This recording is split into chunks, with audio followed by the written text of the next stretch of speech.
जी हाँ दोस्तों, वो हिमालय की प्रहरी थी, असली प्रहरी। चिपको आंदोलन की जननी थी, वो उत्तराखंड की गौरा देवी थी। दोस्तों, क्या स्वर्गीय गौरा देवी को वो सम्मान मिलेगा जिसकी गूंज देश की संसद में उठी? क्यों उठी गौरा देवी को भारत रत्न देने की मांग?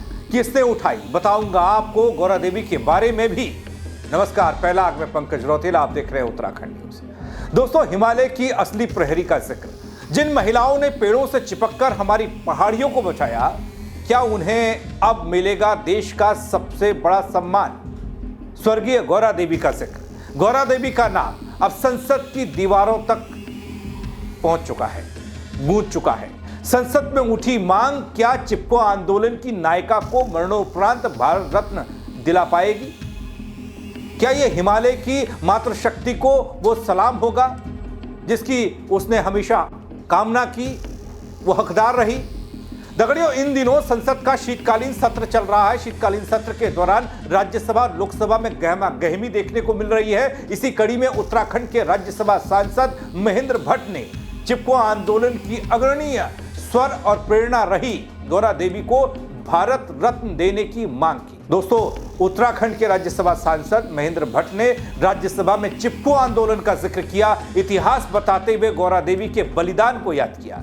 साथ ही उन्होंने गौरा देवी को मरणोपरांत भारत रत्न देने की मांग उठाई। राज्यसभा सांसद महेंद्र भट्ट ने राज्यसभा में बताया कि गौरा देवी उत्तराखंड के सीमांत चमोली जोशीमठ विकासखंड की रहने वाली रैणी गांव की भोटिया जनजाति से आने वाली एक ग्रामीण महिला थी। उन्होंने बताया कि गौरा देवी ने अपने जीवन काल में पर्यावरण संरक्षण के लिए चिपको आंदोलन की शुरुआत की। चिपको आंदोलन हिमालयी क्षेत्र में बड़े पैमाने पर पेड़ों की कटाई के खिलाफ मातृशक्ति का वृक्षों के आलिंगन से जुड़ा एक बड़ा आंदोलन था। इस आंदोलन को 51 साल पूरे हो चुके हैं और 51 साल पूरे होने के बाद यह देश की संसद में सुनाई दिया नाम गौरा देवी का, चिपको आंदोलन की गूंज, और सीधे मांग उठी कि भारत रत्न मिलना चाहिए। क्यों मिलना चाहिए, आगे आपको बताऊं। महोदय, सब्जेक्ट है चिपको आंदोलन की नेत्री गौरा देवी को मरणोपरांत भारत रत्न देने के संदर्भ में। सभापति महोदय, गौरा देवी जी उत्तराखंड के सीमांत जनपद चमोली की जोशीमठ विकासखंड के रैणी गांव की भोटिया जनजाति की ग्रामीण महिला थी, जिन्होंने अपने जीवन काल में पर्यावरण संरक्षण के लिए चिपको आंदोलन की शुरुआत की थी। चिपको आंदोलन हिमालय क्षेत्र में बड़े पैमाने पर और पेड़ों की कटाई के खिलाफ मातृशक्ति के द्वारा वृक्षों के आलिंगन से जुड़ा हुआ आंदोलन था। आज आंदोलन के 51 वर्ष पूर्ण हो गए हैं। पर्यावरण बचाने के लिए यह चिपको आंदोलन 26 मार्च 1974 को इस सीमांत क्षेत्र में प्रारंभ हुआ, जब पेड़ों को काटने वाले ठेकेदारों द्वारा पेड़ काटने के लिए मजदूरों को भेजा। तब गौरा देवी जी के नेतृत्व में महिलाएं इन पेड़ों पर चिपक गई। दोस्तों, उत्तराखंड के राज्यसभा सांसद महेंद्र भट्ट ने बताया कि पर्यावरण बचाने के लिए यह आंदोलन 26 मार्च 1973 को सीमांत क्षेत्र में शुरू हुआ। उन्होंने कहा कि चिपको आंदोलन ने देश में पर्यावरण संरक्षण को बड़ा मुद्दा बनाया। यह आंदोलन हिमालय से निकलकर हिमाचल, कर्नाटक, राजस्थान और बिहार राज्य तक फैला। इस आंदोलन के परिणाम स्वरूप ही तत्कालीन भारत सरकार ने 15 साल तक हिमालयी राज्यों में पेड़ कटान पर पूर्ण रूप से प्रतिबंध लगा दिया। चिपको आंदोलन गौरा देवी के संघर्ष की कहानी है दोस्तों, और उस कहानी को आज संसद ने सुना। दोस्तों, यहां जब गौरा देवी को मरणोपरांत भारत रत्न देने की मांग उठ रही है, तो यह जानना भी बेहद जरूरी है कि आखिर चिपको आंदोलन क्या था जिसका जिक्र संसद में हुआ। हां, कभी हुआ होगा बल, लेकिन अभी इस बीच तो नहीं हुआ कुछ वर्षों में। साल 1973 में वन विभाग ने जोशीमठ ब्लॉक के रैणी गांव के नजदीक पैंग मुरेडा जंगल को पेड़ काटने के लिए चुना, जिसके लिए ऋषिकेश के रहने वाले ठेकेदार को 680 हेक्टेयर जंगल 5.25 लाख रुपए में नीलाम कर दिया गया। उन्होंने कहा, पेड़ों को काटने से पहले उन्हें काटा जाए। इस आंदोलन की गूंज को भारत सहित संपूर्ण दुनिया ने सुना। चिपको आंदोलन ने देश में पर्यावरण संरक्षण बड़ा मुद्दा बना दिया और यह आंदोलन भारत के हिमाचल, कर्नाटक, राजस्थान और बिहार राज्यों तक फैल गया। इस आंदोलन का ही परिणाम रहा कि तत्कालीन भारत सरकार ने 15 वर्षों तक हिमालयी राज्यों में पेड़ कटान को पूर्ण प्रतिबंधित कर दिया। चिपको आंदोलन गौरा देवी जी के संघर्षों की कहानी है, जंगल प्रकृति के लिए कितने मूल्यवान हैं उस समय के आंदोलन गीत में निहित है। चिपका डाली पर न कटन देवा, पहाड़ों की संपत्ति अब न लूटन देवा। मैं सरकार से मांग करता हूं कि इस महान विभूति को मरणोपरांत भारत रत्न से सम्मानित किया जाए। धन्यवाद। दोस्तों, इस इलाके से रैनी और आसपास के गांव की महिलाएं लकड़ी काटती थीं। ये उनकी आजीविका का साधन था। जंगल में पेड़ कटान की खबर लगते ही सभी महिलाएं एकजुट हो गई और तब गांव की प्रधान रही गौरा देवी ने नेतृत्व किया, एक बड़ी बैठक की जिसमें जंगल और पेड़ों को बचाने का फैसला लिया गया। इसके लिए महिलाएं जंगल में पहुंची, वे पेड़ से लिपट गईं।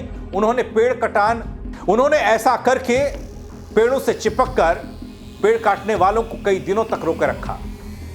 दोस्तों, इसके बाद गौरा देवी के नेतृत्व में महिलाओं ने ठेकेदार और उसके मजदूरों को जंगल से बाहर निकाला।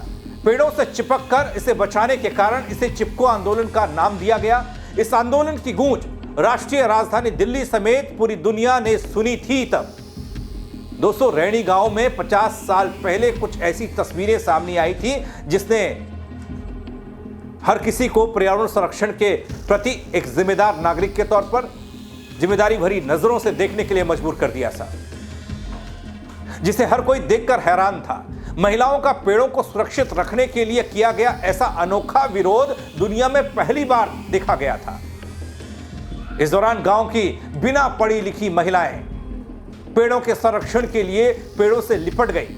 हजारों पेड़ों पर कुल्हाड़ी चलने का विरोध करने वाली इन महिलाओं ने पेड़ों से चिपककर इनका किसी भी हाल में संरक्षण करने का वचन दिया, जिसे बाद में चिपको आंदोलन का नाम दिया। दोस्तों, इतना भर नहीं था। आज जब संसद में चिपको आंदोलन और गौरा देवी का जिक्र हुआ तो फिर से वो पुरानी यादें ताजा हो गई। गौरा देवी और उस आंदोलन को लेकर चर्चा होने लगी। तब और आज में तुलना होने लगी। आज तो कंक्रीट के जंगल उगाए जा रहे हैं। पर्यावरण संरक्षण के नाम पर सिर्फ खाना पूर्ति होती दिखती है। पर्यावरण संरक्षण को लेकर 50 साल पहले एक ऐसे ऐतिहासिक आंदोलन खड़ा हुआ जिसकी गूंज दिल्ली हुकूमत से लेकर दुनिया भर में सुनाई दी, लेकिन आज ढाक के वही तीन पात। गौरा देवी को संसद में याद महेंद्र भट्ट ने जरूर किया। बीजेपी के प्रदेश अध्यक्ष भी हैं, राज्यसभा सांसद हैं, लेकिन प्रदेश की हालत और प्रदेश में कंक्रीट के उगते जंगलों पर चिंता किसी ने कभी जाहिर नहीं की। खैर, यह दूसरा पहलू हो सकता है, लेकिन उत्तराखंड की धरती पर आंदोलन की रणभेरी ने पूरी दुनिया को तब अपनी ओर आकर्षित किया था और पहली बार पर्यावरण प्रेम का ऐसा ऐतिहासिक उदाहरण देश और दुनिया ने देखा था। ऐसा उदाहरण सेट हुआ था जो दुनिया ने पहले कभी नहीं देखा था। दोस्तों, नतीजा यह रहा था इस आंदोलन का कि तत्कालीन प्रधानमंत्री इंदिरा गांधी को भी फैसला वापस लेकर कुछ ऐसे फैसले लेने पड़े थे जो इतिहास में दर्ज हो गए। पर्यावरण संरक्षण को लेकर, पेड़ कटान को लेकर बहुत सारे फैसले लिए गए, बदले गए। और आज संसद से एक आवाज फिर उठी, उसी गौरा देवी को भारत रत्न दिया जाए। तो दोस्तों, गौरा देवी की कहानी तो बस इतनी सी है कि चिपको आंदोलन और पेड़ों को बचाना, पर्यावरण संरक्षण करना। चिपको आंदोलन की एक ऐसी महिला और एक ऐसी मातृशक्ति जिन्होंने अपने साहस और संकल्प से न केवल पहाड़ों को बचाया, पेड़ों को बचाया, बल्कि पूरे देश को पर्यावरण संरक्षण का पाठ पढ़ाया। अब सवाल यही है, क्या संसद में उठी ये मांग गौरा देवी को मरणोपरांत भारत रत्न दिलाएगी? क्या हिमालय की ये असली प्रहरी को वही सम्मान मिलेगा जिसका वो हमेशा हकदार रही? दोस्तों, इस कहानी में न केवल संघर्ष है बल्कि प्रेरणा भी थी, और ये प्रेरणा आने वाली पीढ़ियों को बताने वाली थी। जब जनता और मातृशक्ति एकजुट हो तो पहाड़ भी झुक जाते हैं बल, और पेड़ कटने से रुक जाते हैं बल। लेकिन आज तो स्थिति उलट है।